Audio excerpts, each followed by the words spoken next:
नमस्कार। लक्ष्य क्लासेज बालोतरा के यूट्यूब चैनल में आप सभी का स्वागत है। मेरे विद्यार्थियों, पिछले लगभग 10-15 दिन से क्लास नहीं हो पाई थी, इसलिए मैं आप सभी से क्षमा प्रार्थी हूँ, क्योंकि मेरे घर पे थोड़ा अर्जेंट वर्क था और मैं आपको इन्फॉर्म नहीं कर पाया था। ठीक है, चलिए आज वापस शुरू करते हैं। तो अपन क्लास 8 के जो राजनीतिक विज्ञान की जो पुस्तक है, सामाजिक एवं राजनीतिक जीवन भाग 3, उसके बारे में बातचीत कर रहे थे और पहले अध्याय के बारे में बातचीत की थी। और पहले अध्याय की 3 वीडियो हो चुकी है, जिसके अंदर अपन ने आपका जो पूरा पाठ है वो पढ़ लिया था। ठीक है ना, पूरे पाठ को पढ़ लिया था। और आज इस क्लास के अंदर अपन आपके जो अभ्यास प्रश्न हैं पहले अध्याय के, उनके बारे में बातचीत करेंगे। ठीक है, तो सबसे पहले मैं आपको रिवाइज करवा देता हूँ।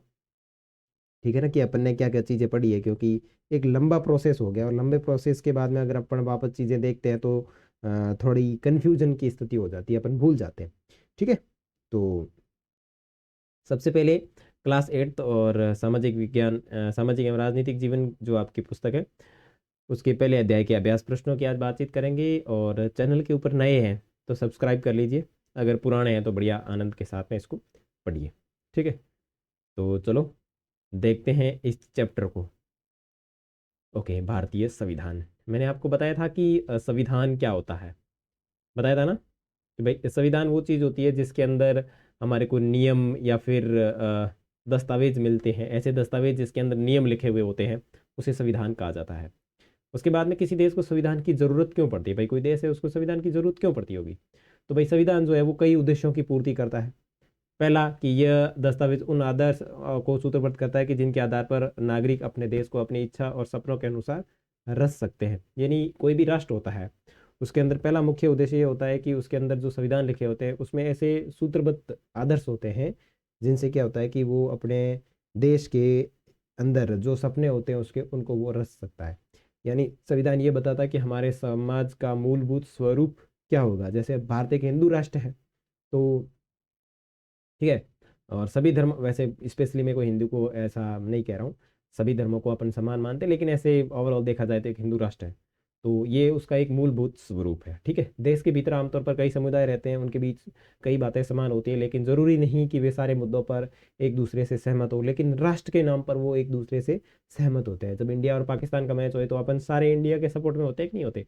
तो इस तरीके की जो बातें होती हैं, इस तरीके के जो आदर्श जो होते हैं वो संविधान के अंदर लिखे होते हैं। और उसके बाद में देखो कि संविधान का दूसरा मुख्य उद्देश्य होता है देश की राजनीतिक व्यवस्था को तय करना, कि वहाँ की लोकतांत्रिक सरकार होगी या फिर राजतंत्रात्मक व्यवस्था होगी। तो ये सारी चीज़ें जो होती है वो एक लोकतांत्रिक राष्ट्र के अंदर संविधान ही तय करता है। ठीक है, तो ये चीज़ें आप देख सकते हैं और लिख सकते हैं। अगर आप एक सजग विद्यार्थी है तो सारी लिख लीजिएगा।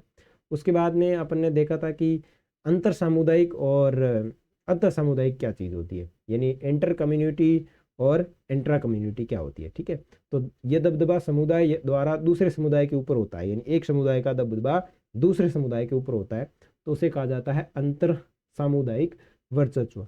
ठीक है, और फिर एक ही समुदाय के भीतर कुछ लोगों का अगर दबदबा होता है तो उसे कहा जाता है अंतर सामुदायिक वर्चस्व। यानी आपकी क्लास के अंदर लड़कियों के ऊपर लड़कों का दबदबा है तो वो है अंतर सामुदायिक वर्चस्व। ठीक है, और लड़कों में भी कुछ लड़कों का दबदबा है तो ये होता है अंतर सामुदायिक वर्चस्व। ठीक है, नेपाल के संविधान के अंदर बात करें तो नेपाल में नई संविधान की जरूरत क्यों पड़ी, इसके पीछे कारण ये था कि नेपाल के अंदर राजतंत्र था और वहाँ का राजा सही ढंग से शासन नहीं कर रहा था। और 1990 में बना नेपाल का पिछला संविधान इस सिद्धांत पर आधारित था कि नेपाल की जो सर्वोच्च सत्ता है वो किसके पास में रहेगी, राजा के पास में रहेगी। नेपाल के लोग कई दशकों से लोकतंत्र की स्थापना के लिए जन आंदोलन कर रहे थे और इसी संघर्ष के फलस्वरूप 2006 में उनको सफलता मिली और उन्होंने राजा की सत्ता को खत्म कर दिया और एक लोकतंत्र की स्थापना शुरू की। वो लोकतंत्र में नया संविधान बनाना चाहते थे क्योंकि पिछला जो संविधान था वो राजतंत्र के आदर्शों के ऊपर काम करता था और जो नेपाल के लोग चाह रहे थे उस तरीके के आदर्श उसमें थे नहीं। तो यही कारण है कि उन्होंने 2015 के अंदर ही का अपना नया संविधान बनाया। चीज़ें अच्छी लग रही है तो ये मैं वाप सारी की सारी चीज़ें अपने लक्ष्मण धारा एजुकेशन जो यूट्यूब चैनल है उसके ऊपर भी अपलोड करता हूँ, तो आप वहाँ से भी देख सकते हैं। ठीक है ना, ये जो चीज़ें मैंने इसके अंदर जो आपको बताई है ये आपने आप 12वीं एग्ज़ाम देने के बाद में आप नौकरी की जब तैयारी करते हैं उसमें ये सारी चीज़ें आती हैं। तो इन चीज़ों को आप बड़ी अच्छी तरीके से पढ़ें, ठीक है। उसके बाद में मैंने आपको क्लास के अंदर ये सारी चीज़ें बताई थी। और 1934 में भारतीय राष्ट्रीय कांग्रेस ने संविधान सभा के गठन की पहली बार अधिकृत मांग की थी। और इसमें भारतीय राष्ट्रीय कांग्रेस ने कहा था कि जो भारतीय संविधान बनेगा वो केवल और केवल भारतीय लोगों का ही एक स्वतंत्र इकाई होनी चाहिए। और दूसरे विश्व युद्ध के दौरान ये मांग बहुत तेज हो गई थी। अतः दिसंबर 1946 के अंदर भारतीय संविधान सभा का गठन किया गया। दिसंबर 1946 से 1949 के बीच संविधान सभा ने स्वतंत्र भारत के लिए एक नया संविधान प्रारूप तैयार किया और इसके अंदर लगभग 300 लोगों ने अपना योगदान दिया था। 1946 में गठित की गई सभा के सदस्य मतलब 300 लोग इसमें थे। और बाबा साहेब डॉक्टर अम्बेडकर ने भारतीय संविधान में बहुत बड़ा योगदान दिया, इसलिए इनको भारतीय संविधान का जनक कहा जाता है। फिर संघवाद का मतलब क्या होता है? मतलब संघवाद का मतलब होता है कि देश में एक से ज़्यादा स्तर की सरकारों का होना। हमारे देश में राज्य स्तर पर भी सरकारें और केंद्र स्तर पर भी सरकारें हैं और पंचायती राज व्यवस्था पर भी सरकारें हैं। तो ये इस तरीके से सरकार का बंटवारा जो होता है उसे कहा जाता है संघवाद, ठीक है। उसके बाद में संसदीय शासन पद्धति यानी सरकार के सभी स्तरों पर प्रतिनिधियों का जो चुनाव लोग खुद करते हैं उसे कहते हैं संसदीय शासन पद्धति। शक्तियों का बंटवारा यानी संविधान के अनुसार सरकार के 3 अंग होते हैं, विधायिका, कार्यपालिका और न्यायपालिका। और हमारे निर्वाचित प्रतिनिधि जो लोग जाते हैं वो इसके प्रतिनिधि होते हैं, ठीक है। मौलिक अधिकारों वाला खंड भारतीय संविधान की अंतरात्मा कहलाता है, ठीक है। क्यों कहलाता है जो मैं आपको क्लास के अंदर बता चुका, ठीक है। और इस अध्याय में राज्य शब्द अक्सर इस्तेमाल हुआ है, ध्यान रखें। इसका मतलब होता है सरकार नहीं, इसका मतलब होता है मतलब सरकारें नहीं। जब हम राज्य शब्द का इस्तेमाल करते हैं तो उसमें उसे सरकार से भिन्न अर्थ लेते हैं। सरकार की जिम्मेदारी होती है कानून बनाना और उसे लागू करना, ठीक है। और जो मौलिक अधिकार होते हैं उसके बारे में डॉक्टर भीमराव अम्बेडकर ने कहा है कि पहला, हर एक नागरिक ऐसी स्थिति में हो कि वह उन अधिकारों की दावेदारी कर सके। दूसरा, ये अधिकार हर उस सत्ता और संस्था के लिए बाध्यकारी है जिसे कानून बनाने का अधिकार दिया गया है। तो जो मौलिक अधिकार है वो लोगों के लिए भी इम्पोर्टेंट है और जो संस्था कानून बनाती है उसके लिए भी इम्पोर्टेंट है, ठीक है। और उसके बाद में समानता का अधिकार, स्वतंत्रता का अधिकार, शोषण के विरुद्ध अधिकार, धार्मिक स्वतंत्रता, सांस्कृतिक और शैक्षणिक अधिकार और संवैधानिक उपचारों का अधिकार। तो इनके बारे में अपन बात कर चुके क्लास के अंदर। मैं ये सारी चीज़ें आपको रिवाइज करवा रहा हूँ, ठीक है।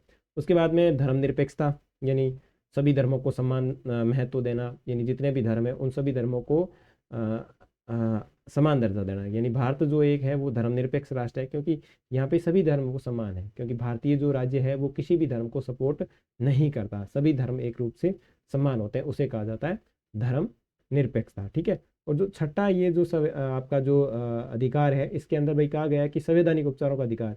यानी ऊपर जो आपके क्रमशः 5 जो मौलिक अधिकार दिए गए हैं, अगर उनमें से किसी भी एक अधिकार का आपका हनन हुआ है तो आप इस छठे मौलिक अधिकार के तहत आप न्यायालय में जाकर के अपने न्याय की मांग कर सकते हैं। और न्यायालय की बात करें तो अपने 3 मुख्य रूप से न्यायालय होते हैं।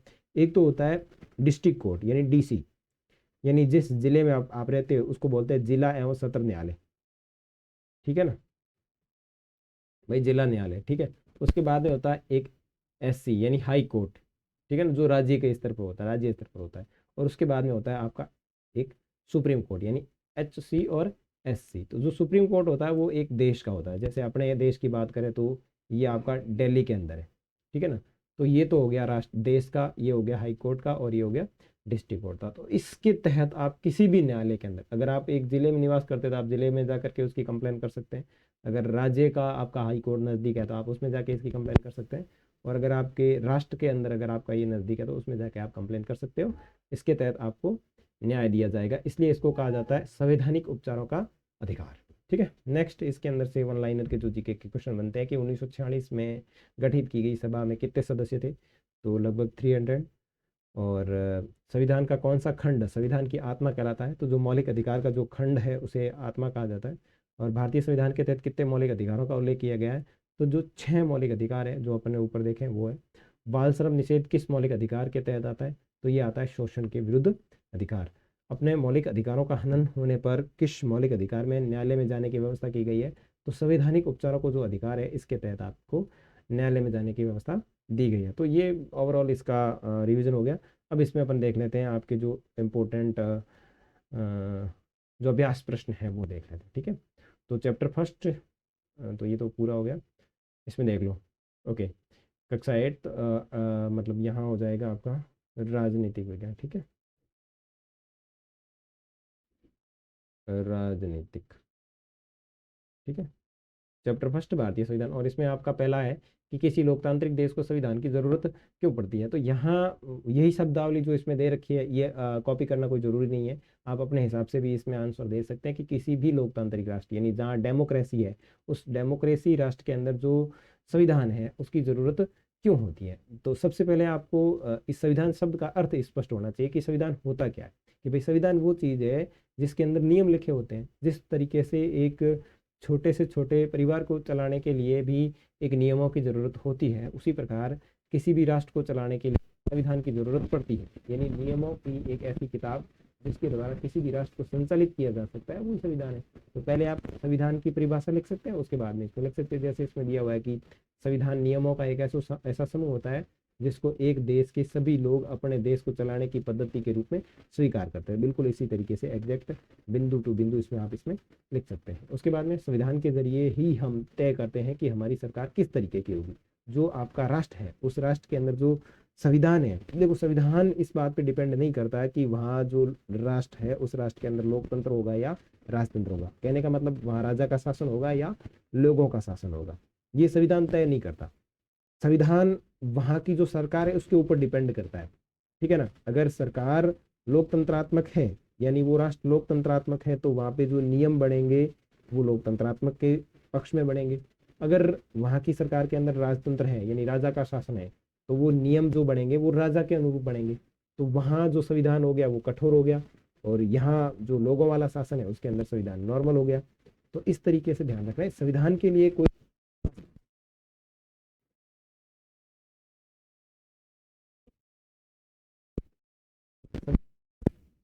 में समानता लाता है।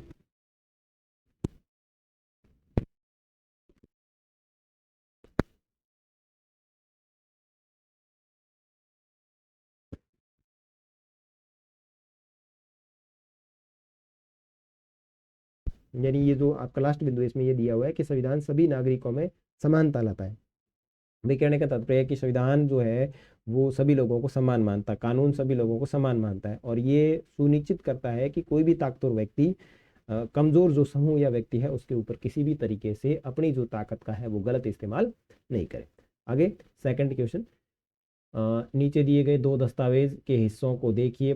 पहला कॉलम 1990 के संविधान का है और दूसरा कॉलम जो है वो नेपाल के ताज़ा अंतरिम संविधान से लिया गया है जो कि 2015 के अंदर बना है। ठीक है, 2006 में आज़ाद हुआ, उसके बाद में मतलब 2006 में वहाँ पे लोकतंत्र स्थापित हुआ, उसके बाद में ही बना है। तो देखो पहला जो संविधान है वो 1990 का है। ठीक है, ये जो है 1990 का है और ये अभी 2007 का है। तो इसमें लिखा हुआ है नेपाल का संविधान और इसमें लिखा हुआ है अंतरिम संविधान। यहाँ भाग में कार्यपालिका, यहाँ पे भी कार्यपालिका। अनुच्छेद 35 के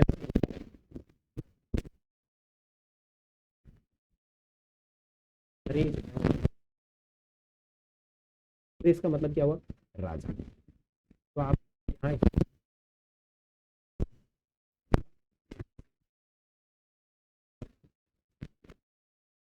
लोकतंत्र में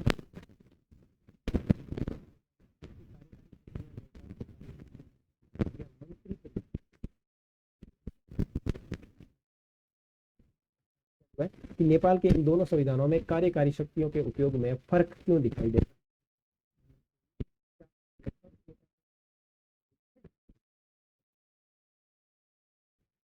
है। आप वो नेपाल वाली स्टोरी पूरी डाल सकते हैं कि नेपाल की जनता अपने संविधान से खुश नहीं है, इसलिए नेपाल को एक नए संविधान की जरूरत है। ओके, नेपाल के संविधान में वे आदर्श नहीं है जो नेपाल की जनता अपने लिए चाहती है, जिसके लिए वो संघर्ष कर रही थी। ठीक है, भाई 1990 में आज़ाद हुआ, उसके बाद में वो संघर्ष कर रही थी और वो संघर्ष 2006 तक चला था कि 2006 में नेपाल में जो लोकतंत्र है वो स्थापित हो जाता है। तो देश की सारी सत्ता और सारे नियम कानून निर्धारित करने की ताकत सिर्फ राजा के पास होगी। इस पर 1990 में नेपाल के अंदर फिर 2007 में नेपाल का संविधान इस बात पर आधारित था कि सारी शक्तियां मंत्री परिषद के पास होगी और सारे कार्यकारी फैसले प्रधानमंत्री के नाम पर किए जाएंगे। ठीक है, तो यहाँ मैं आपको अगर ये पूरी स्टोरी याद नहीं रहती तो आप इस तरीके से इसके अंदर लिख सकते हैं कि भाई नेपाल जो है 1990 में आज़ाद हुआ और जैसे ही आज़ाद हुआ तो वहाँ पे एक राजा का शासन स्थापित हो गया। यानी उसने मिलिट्री के दबाव से उसने क्या किया कि अपने राजतंत्र को स्थापित कर लिया। अब राजतंत्र स्थापित हो गया तो वो अपने नियमों के अकॉर्डिंग वहाँ पे काम करेगा। तो वो उसके जो नियम थे या उसके राजतंत्र के जो संविधान लिखे गए थे वो लोगों को पसंद नहीं थे, क्योंकि लोग स्वतंत्र और लोकतंत्रात्मक जीवन जीना पसंद कर रहे थे उस समय। तो लोगों ने क्या किया, वहाँ पे आंदोलन करने शुरू कर दिए। धीरे धीरे ये आंदोलन 2006 तक चले और 2006 में कामयाबी मिली और लोकतंत्र नेपाल में स्थापित हो गया। तो 2006 के बाद की जो स्थिति है वो इसमें स्पष्ट करनी है, और 1990 में क्या स्थिति है वो इसमें आपको स्पष्ट करनी है। ठीक है। नेक्स्ट है, अगर निर्वाचित प्रतिनिधियों की शक्ति पर कोई अंकुश नहीं होता है तो क्या होता। देखो, निर्वाचित प्रतिनिधियों का मतलब है कि जैसे भारत एक लोकतंत्रात्मक राष्ट्र है और इसके अंदर सब प्रतिनिधि चुने जाते हैं, और ये जो प्रतिनिधि है इनके ऊपर किसी भी प्रकार का अंकुश यानी किसी भी प्रकार का कोई दबाव नहीं होता, तो वो क्या करते। तो देखो, यदि निर्वाचित प्रतिनिधि की शक्ति पर किसी भी प्रकार का अंकुश नहीं होता तो सारे नेता अपने मनमाने तरीके से कानून बनाते और मनमाने तरीके से उनको लागू करते, और वो जनता की मजबूरी का फायदा उठाते। एक उसके बाद में इससे जनता का नुकसान होता है। अगर इस तरीके से नहीं होता अंकुश उनके ऊपर तो इससे जनता को क्या होता है, नुकसान होता है। यदि उन पर अंकुश न होता तो देश के नेता अपनी शक्ति का दुरुपयोग करते, समाज में अराजकता और हिंसा निर्माण हो जाता और देश की शांति है वो भंग हो जाती, यानी देश की है वो शांति चली जाती। तो इस तरीके के निर्णय या इस तरीके से अगर उनके ऊपर अंकुश नहीं होता तो इस तरीके के नुकसान अपने को देखने को मिल सकते हैं। आगे प्रश्न संख्या 4, निम्नलिखित स्थितियों में अल्पसंख्यक कौन है। इन स्थितियों में अल्पसंख्यकों को अल्पसंख्यकों के विचारों का सम्मान करना क्यों महत्वपूर्ण है, इसका एक एक कारण बताइए। जैसे कि पहला प्रश्न है कि एक स्कूल में 30 शिक्षक हैं और उनमें से 20 पुरुष हैं। तो देखो, यहाँ पर महिला शिक्षकों की जो संख्या है वो अल्पसंख्यक है। तो सबसे पहले अल्पसंख्यक और ये जो बहुसंख्यक है इसका मतलब समझो। अल्पसंख्यक का मतलब होता है, अल्प का मतलब होता है कम, संख्यक का मतलब संख्या, बहुसंख्यक का मतलब हो गया बहुत ज्यादा संख्या। तो 30 एक भाई स्कूल है उसमें ओवरऑल 30 शिक्षक है, उसमें से अगर 20 पुरुष है तो 10 क्या है, महिलाएं हैं। तो पुरुषों की संख्या 20 है, इसका मतलब पुरुष जो है वो बहुसंख्यक है। 10 महिलाओं की संख्या है, इसका मतलब वो अल्पसंख्यक है। तो यहाँ पर महिला शिक्षकों की जो संख्या है वो अल्पसंख्यक है। चाहे महिला शिक्षकों की संख्या कितनी ही कम क्यों ना हो, वो पुरुष शिक्षकों से कहीं भी पीछे नहीं है। वे सब भी इतनी ही पढ़ी लिखी है जितना कि पुरुष शिक्षक पढ़े लिखे हैं, तो उनका सम्मान होना चाहिए। इसीलिए अल्पसंख्यक होने पर भी महिला शिक्षकों का सम्मान करना बहुत ही महत्वपूर्ण है। आगे, एक शहर के अंदर 5% लोग बौद्ध धर्म को मानते हैं। तो यहाँ बौद्ध धर्म के लोग जो है वो बिल्कुल अल्पसंख्यक है, बाकी के जो है वो बहुत ज्यादा वाले हैं। तो देखो, बौद्ध धर्म हमें जीने का सही तरीका सिखाता है। बौद्ध धर्म में गौतम बुद्ध के दिखाए रास्ते पर लोग पालन करते हैं, इसलिए अल्पसंख्यक होने पर भी हमें हर धर्म का हर धर्म के व्यक्ति की जो आदर्श होते हैं या फिर व्यक्ति का सम्मान करना चाहिए। आगे, एक कोई भोजनालय है, उसके अंदर 80% लोग जो है वो शाकाहारी है, तो या मांसाहारी खाने वाले लोगों की संख्या जो है अल्पसंख्यक है। ठीक है। 50 विद्यार्थियों की कक्षा में 40 विद्यार्थी जो है वो संपन्न परिवार से हैं, तो या असंपन्न परिवार से आने वाले विद्यार्थी जो है वो अल्पसंख्यक है और उनको मजाक में नहीं लेना चाहिए। ठीक है। आगे, नीचे दिए गए कॉलम में भारतीय संविधान के मुख्य आयामों की सूची दी गई है। दूसरे कॉलम में आयामों के सामने 2 वाक्य लिखिए, आपके लिए ये आयाम क्यों महत्वपूर्ण है। तो सबसे पहले संघवाद। तो संघवाद में ऊपर पहले बिन रिवीजन कर रहे थे, उसके अंदर मैं स्पष्ट कर चुका कि संघवाद क्या होता है कि भारत जैसे बड़े देश में बहुत मुश्किल है कि कोई व्यक्ति केंद्र से ही पूरे देश के नियमों को संचालित करे या पूरे देश के नियमों के ऊपर कानून बना करके उसको सुचारू रूप से विकसित करे। इसलिए प्रांतीय स्तर पर सरकारों और ग्रामीण स्तर पर पंचायती राज देश के विकास में मदद करते हैं। मतलब कहने का मतलब ये हुआ कि जो संघवाद है वो एक राष्ट्र के लिए जरूरी क्यों है, क्योंकि भाई देखो, भारत एक बहुत बड़ा राष्ट्र है। अब माना कि ये इतना बड़ा भारत राष्ट्र है और यहाँ कोई भी व्यक्ति बैठ के पूरे देश के जितने भी राज्य हैं उनमें कानून नियम बनाकर उसको पूरी तरीके से नहीं चला सकता। तो इसीलिए क्या होता है, केंद्र स्तर, राज्य स्तर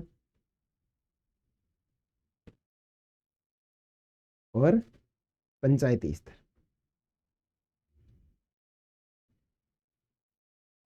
इन तीनों स्तरों पर अलग अलग सरकारें बनी होती है। जैसे कि अब पंचायती स्तर पर किस तरीके की मांगे हैं, या फिर वहाँ जो जनता निवास करती है उनके वहाँ जो लोग हैं उनकी किस प्रकार की आवश्यकता होती है, वो केंद्र स्तर के लोगों को बढ़िया अच्छी तरीके से पता नहीं होगी, जितनी कि पंचायत स्तर पर जो लोग रहते हैं उन्हें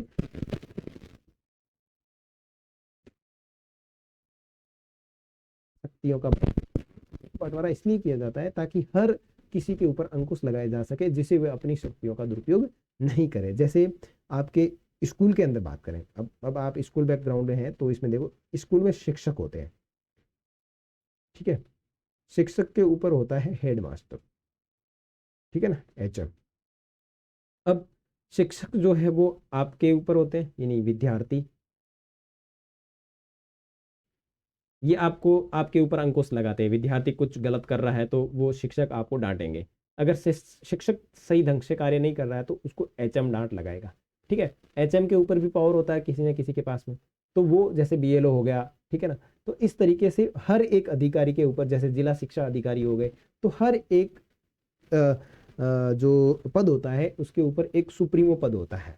तो इस तरीके की शक्तियों का जो बंटवारा होता है वो क्या करता है, एक दूसरे के ऊपर अंकुश लगाता है। अगर शिक्षक सही ढंग से कार्य नहीं कर रहा है तो एचएम उसके ऊपर अंकुश लगाएगी, यानी उसके ऊपर दबाव डालेगा कि ये सही तरीके से कार्य नहीं है। तो इस तरीके से किसी भी लोकतंत्रात्मक राष्ट्र के अंदर